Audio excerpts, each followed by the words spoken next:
Covid impact ఎట్లా పడిందంటే ఈ 60 లక్షల మంది దాదాపుగా వీళ్ళు పేదలు కాదు, అలాగని ధనవంతులు కాదు, ఎగువ మధ్య తరగతి కూడా కాదు, మధ్య తరగతి. వీళ్ళు ఓ 10,000 రూపాయలు ఖర్చు పెట్టుకోగలరు, కానీ హాస్పిటల్కి వెళ్తే లక్షల్లో అయినప్పుడు ఈ కార్డు పనికొస్తుంది. కాలేజీలో తమ బిడ్డల్ని చదివించాలంటే వేలల్లో లక్షల్లో ఫీజులు అవుతున్నప్పుడు ఈ కార్డు పనికొస్తుంది. అట్లాంటి వాళ్ళని ఇప్పుడు ఆ పథకాలు ప్రభుత్వం ఇస్తాను అంటదా? మధ్యతరగతికి కూడా ఈ పథకాలు ఇస్తానంటుందా? ఇవ్వదలుచుకోవట్లేదు అది. కాబట్టి మీకు త్వరలో రేపు చూడండి, ఇక్కడ చాప కింద నీరులా కొడుతున్నారు, డైరెక్ట్గా అటాక్ చేయట్లా, చాప కింద నీరులా కొడుతున్నారు.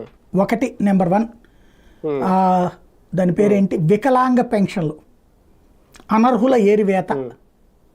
ఇది ఎట్లా ఉంటుందంటే సింపుల్ లాజిక్,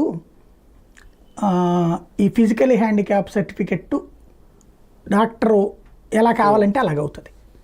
ఇప్పుడు దాంట్లో సదరన్ సర్టిఫికెట్లో పర్సంటేజ్ ఉంటుంది. ఈ పర్సంటేజ్లో డాక్టర్ గారు కొంచెం ఎక్కువ అని చెప్పి ఫీల్ అయితే ఇచ్చేయచ్చు. దానికి పారామీటర్ ఏంటి? డాక్టర్ గారి ఫీలింగ్. డాక్టర్ గారులకు ఆ మధ్యన చెప్పారు చంద్రబాబు గారు, మీరు సదరన్ సర్టిఫికెట్ ఎట్లా పడితే అట్టు ఇచ్చేశారు, దానివల్ల అనర్హులైన వికలాంగులకి